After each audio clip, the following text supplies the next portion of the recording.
mine. I've known him for the last 12 plus years. We know each other socially. We go to a church together in Port Coquitlam. Him and his wife are friends. I knew that he was in sales. He worked with Jimmy Patterson Group, and I'm not going to take away things that he's going to talk about. He recently retired. I've been after him to share his sales tips because he's just an outstanding salesperson, and so he had it in his heart to get a book out, and so he recently did. I was the fourth person to get it. I was trying to be the first, but it was the fourth apparently. And loved his book. He does a fair bit of speaking on sales and the whole process, and so I thought it would be nice for us to know as we're preparing for 2023, just get some tips from the pro and how we can be better at our art. And so over to you. You can take it away. Awesome. Thank you, Vineet. Appreciate the invitation. It's really nice to be here at RBC, the cream of the financial crop of sales here, right? So, because you guys are all the best, right?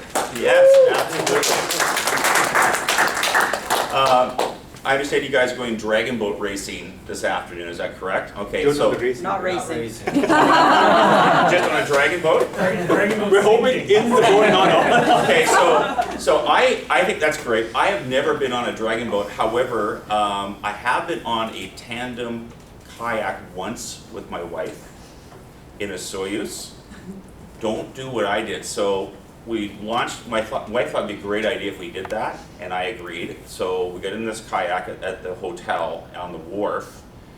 My wife gets in first, and as I was stepping into the kayak, I might have lost my balance accidentally banged the attendant who was holding onto the kayak steady, fallen knees first into the kayak as my wife of 35 years was opening her mouth to ask me a question, causing me to fall into the kayak, causing it to do a 180 in the water with her mouth open unexpectedly, drinking in half of Lake Soyuz. Now, all I say is that if you were the last person getting the dragon boat, don't do what I did, because A, your staff will remember forever, and B, the story will change over several years to, hey, do you remember the time Vineet tried to drown the sales staff because he was really disappointed in them?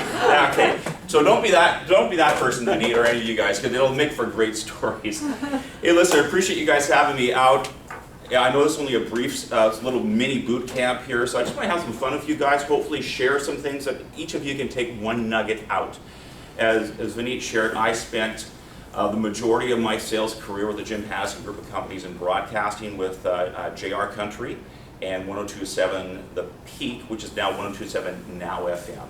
So I learned a great deal in working for the Patterson Group. It's a fabulous company, and it certainly is very sales and client focused, and that was kind of what really was an inspiration to work for them, because they just love their clients so much, and that's one of the biggest nuggets I ever took away from that. When I retired just over a year and change ago, I formed my own company, and I do a little bit of consulting work, and I do a little bit of sharing stories like this, and again, so we'll just get into it, and hopefully, as I said, if you can leave with a nugget today, fantastic. So I wrote this book, Tales of Sales, which is on Amazon. I strongly recommend you buy it. I like it, my wife Daryl likes it, my dog likes it, Benny, that's my travel and hiking companion. So I wanted to get my thoughts out in terms of dealing in sales. You know, sales is not rocket science, but it is a people science. You're dealing with human beings. You're dealing with people that have got likes and dislikes, and part of the challenge that we all have as salespeople is developing relationships with clients, getting them engaged, and hopefully securing their business. So let's walk through some topics that Vineet requested that I walk you through. Prospecting. Referrals. I sense that's what you guys do. If you have happy clients right now, ask them for referrals. I know it's a little bit awkward, but honestly, if they're really happy with the level of service that you are giving them, they will definitely be more than pleased to be able to want to share some names of some people. Well, ask them. It doesn't hurt to ask. I understand early in my sales career, I had a bit of sales role. Maybe it's a bit of an imposition. No, if people are genuinely happy, if you go to a restaurant and you're really happy with the service, and the quality of food you got, you tell everybody. Same thing in business. It is exactly the same thing. If people are happy with you, ask them. Those are warm leads. You know, if you're dealing with Crazy Vinit's new and used auto sales, and Vinit is really happy with your service, and you say, hey, Vinit, is there anybody in your circle of influence that you feel comfortable sharing a name with that I could approach? And he goes, sure, we can talk to Julia's Jewelers over there. It's a friend of mine, and she owns 4 jewelry stores, and they do $10 million in business a year. So you have an option. Those are some warm leads that you can generate. Business networking. I used to do a lot of this, and I think it's an excellent way to integrate into a business community. Chambers of commerce, business improvement associations, charities. Charities are fantastic to get involved in, especially with like-minded people that you can A, the charity wins, B, you also have a chance to do some networking with some people of influence. Get involved also in your whether it's your church, your synagogue, your temple, your yoga club. Like, get involved and engage with people. I think that's really, really important.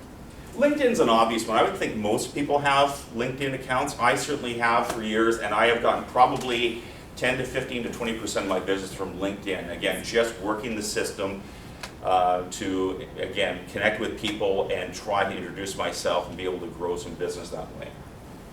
Windshield appraisals. Now, does this guy know where he is? We're not Speedy Auto Glass, we're RBC. Windshield appraisals, when you're driving between appointments, what you do is if you're at a stop sign, just voice to text yourself, oh, there is a brand new chain restaurant, there's Chili's restaurants just opening up there.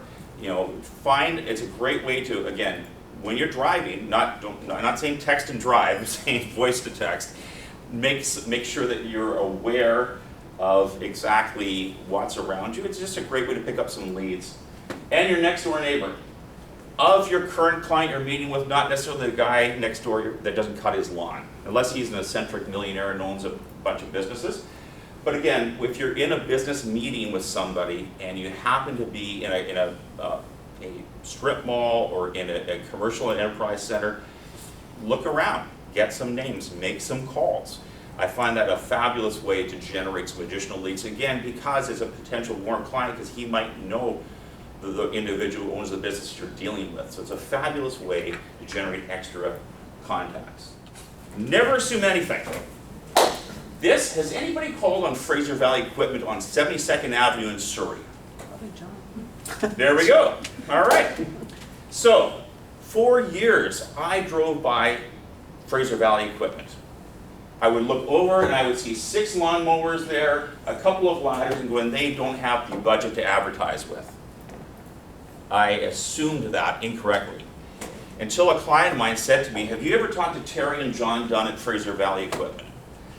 And I went, no, do they have any budget? And he would say, well, they're a lot bigger than you think. Because what you don't see here, folks, is in the back is a massive service department, administration upstairs.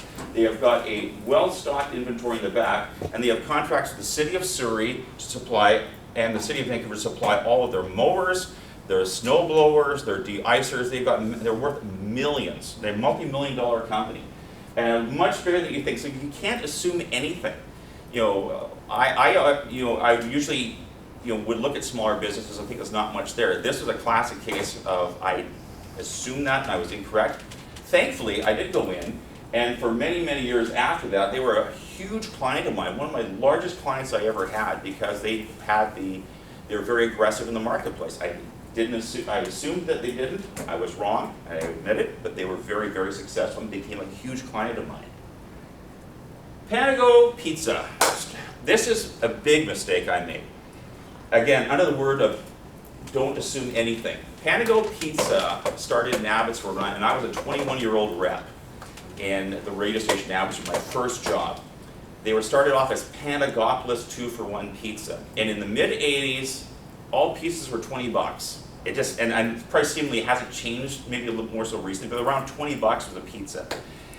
Panagopolis Pizza opened up on Ware Street in Abbotsford, and I called on them, and Gus Panagopoulos explained to me that he was going to offer, if you bought one pizza, you got a second one at no charge, which I thought was absurd. I mean, I can remember thinking this guy's going to go out of business. Like, this doesn't make any fiscal sense. He was the first one. So I had a sales meeting quite like this, and my equivalent to Vinit asked the group, is anybody talking to that new Greek pizza place on Ware Street? Yeah, I have. This guy is going out of business, I said. He is a total maroon. He has no concept of business. Well, little did I and my team know that it costs like 9 cents to make a pizza. Your profit margins are pretty good. And last year, what is now Panago Pizza, because they changed their name in 1990, did over $115 million in sales. So don't despise small beginnings with clients. It is amazing what can happen when you grow with clients. And I'm sure you guys have all got stories of that, of growing with clients. My father was a farmer in Alberta until the 1960s, until health reasons forced him to get out of it and move to British Columbia. Basically, however, I learned over years, sales is a lot like farming. There are no shortcuts. If you have a garden at your home, you don't throw seeds in and it doesn't pop up overnight. It just doesn't happen. It takes time. So when you're working with clients, you've gone and you're prospecting for clients that you have, you want to do a whole series here. Prepare the soil.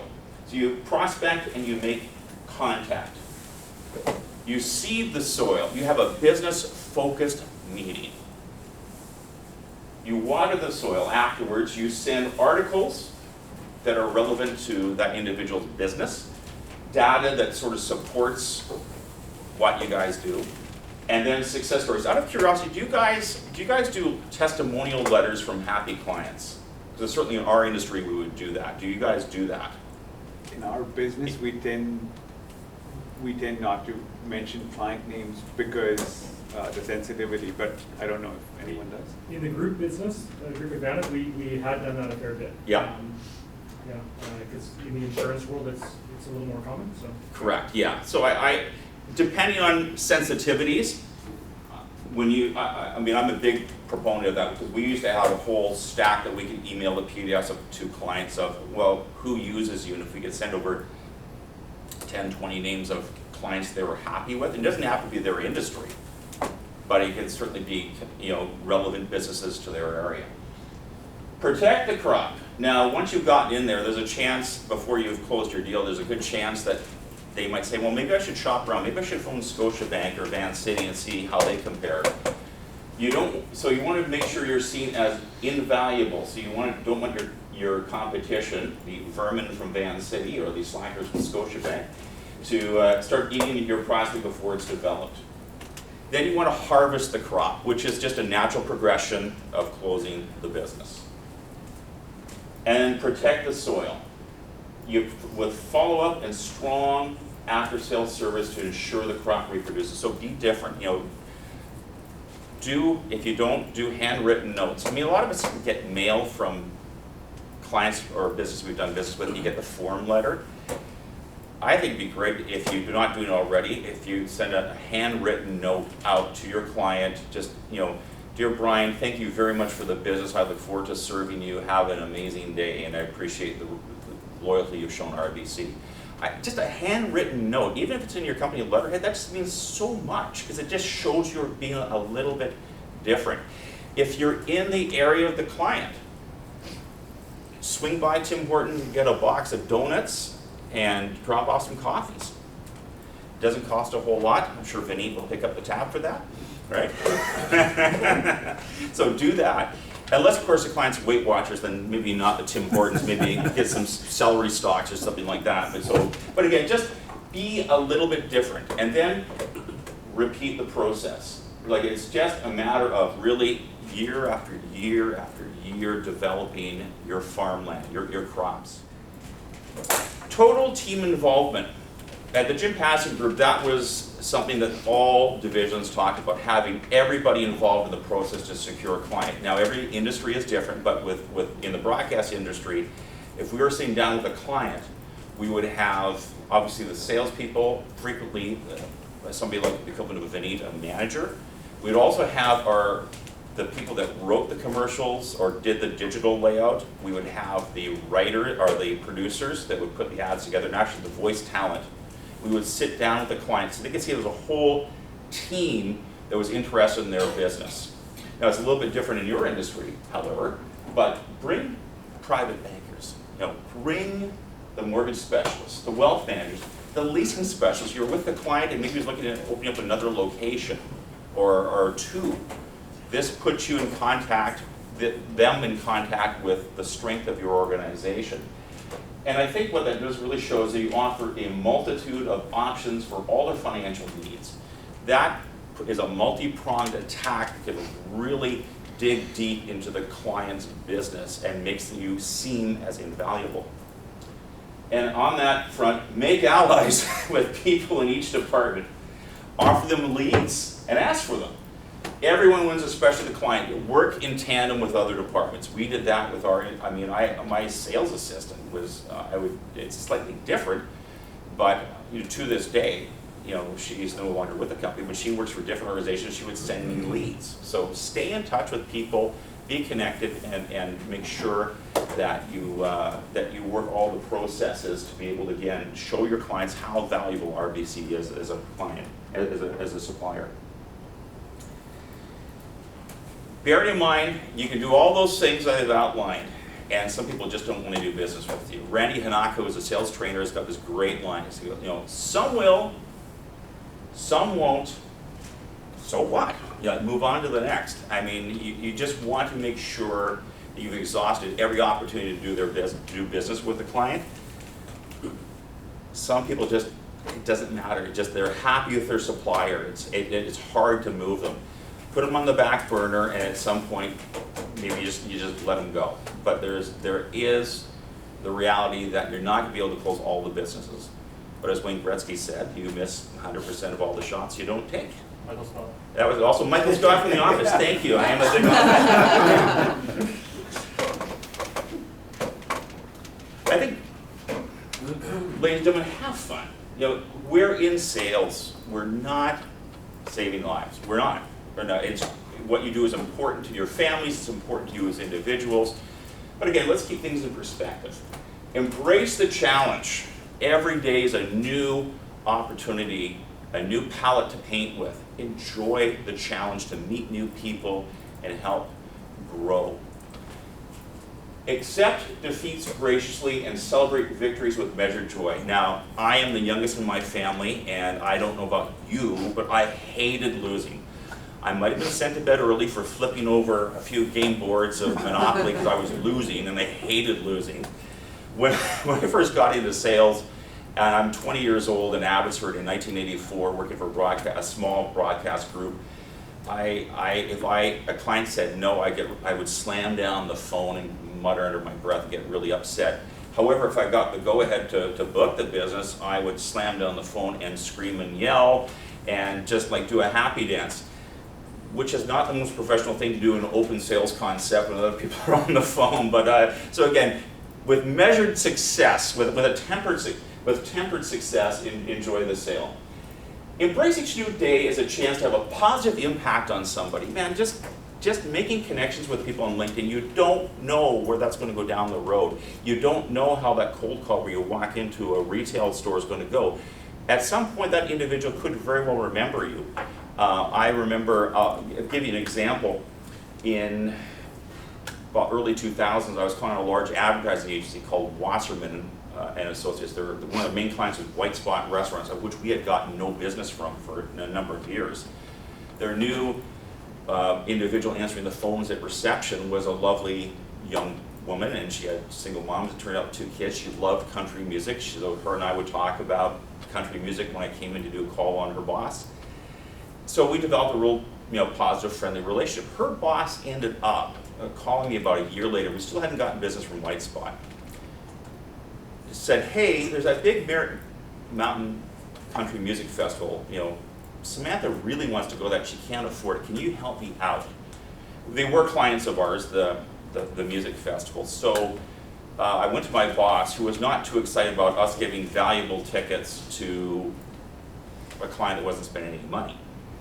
However, I said it was a bit of a calculated risk to try to curry favor with Samantha's boss. So he agreed, we got the passes, Samantha was thrilled. She went, she called me up and thanked me, and about a month after that she called me again. And she said, you know, again, thank you for the festival tickets, I really appreciated that. She said, that was really kind. And she said, did you know that I'm taking the media marketing course at BCIT? And I said, actually, no, I did not. She goes, yeah, I just graduated. The company's hired me, I've been promoted up, and my client I'm handling is White Spot. I said, really? She goes, I see we've not done business, book business with you for over a year. I said, that is correct. And she goes, that's about to change. So anyway, she ended up being, to the time I retired for the next 20 years, an outstanding client. Again, my product made sense, and it worked, but it took a while to make that happen. Have a positive impact on somebody to better their lives and help secure their business, their family's future prosperity, and go into the servant's mindset. People want to be served, not sold. And what I mean by that is if you see a prospect as this is a sale, while it might be, you don't want to go in with that attitude. You want to go in with that attitude of how can we serve you? How can I help you grow your business? How can we secure a long-term relationship? So go in with an open heart, servant's-hearted attitude. And I think you'll find that over a period of time you can really develop some really strong working relationships with people. And at the end of the day, have fun, guys. It's really, sales is a wonderful industry that it has brought me much joy. So, huge thank you very much. Appreciate it. If you've gotten any nuggets out of this, and by all means, and I hope you have, by all means go on Amazon and, you know, certainly Google my name, Brad McDonald, and you'll see a picture of me and the dog on there. And by all means, feel free to buy it. Now, having said that, we do have, graciously, thanks to RBC, some copies of the book. So we'll just play a quick little game here. So, who here has had a client hang up on them? All right, it's close here. So there we go. Thank you. Thank you. Okay. Who here thinks Michael Scott is ultimately the best salesman ever? Okay, there we go. That's boss for sure, right? That's right. Who here has walked into a business and been told to leave? There we go. Actually, there's 2 hands up, and because I feel your pain, so we'll give out those 2 there. And finally, what's my dog's name? Benny. Benny, thank you very much. Daryl's my pass the fine person right there, so there we go. No, right there, right there. Right. Oh, it's close to time? There we go. So thank you very much. I got a couple minutes left. Do we have any questions that you guys want to bounce off of me at this point, or? Is it true Jimmy Patterson let the lowest salesperson go each month on the car walk? Yes, back in, okay, so that is true. In the 1950s and 60s, that is absolutely true, but that was a different time. I mean, but it is very true. That was, but all dealerships apparently did that. But there was that feeling of, you got to get the sales done. But that's also a different industry. Now, in our industry, that because, like yours, it takes a while of training and they understand the value of client retention where people are comfortable dealing with the same people. That's very important. Clients don't like a lot of churn and turnover of faces, so that really helps sales has evolved over the years. People understand more the psychology. As I said, it's not rocket science, it's human science. People prefer to deal with people that they know, they like, and they trust. And how do you get there? Is by showing yourself valuable and also being there for the client year after year after year, if that's a possibility. So, but nice question. There is that is true. It certainly was very true, apparently. So the same stuff you had on the board, is that what we'll find in your book? I'm sorry? So the same kind of information you had on the board, is that the same kind of That and much more, sir. Because, you know, my brain is small and I can't remember a lot of things. However, the whole farming thing, Yeah. phenomenal. Yeah. That's a great analogy, because sometimes you want to try and fast track everything. You go.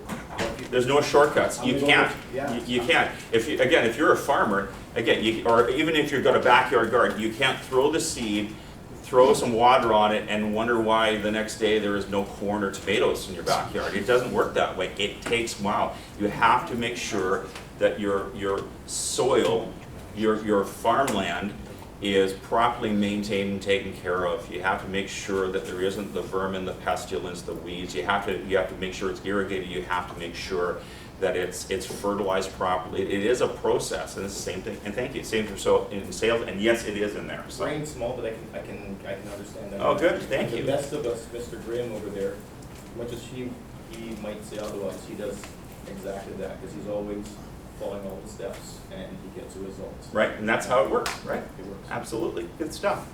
Anybody else? Is sales an art form? Great question. Have you seen people who are not salesy? Oh, I see what you mean. Yeah, I worked with a gentleman named Sean, who was probably the most non-salesperson I've ever met. He was quiet, he never talked. After a sales meeting, he would literally run out the door. And he might say 7 words a year. However, the business he wrote was unbelievable. Now, he was just, his personality was a bit of an introvert, but when he got in front of a client, he was able to convey passion, he was able to sell effectively, and he did a wonderful job of customer service and follow-up. So, again, it is an art form. None of us are the same.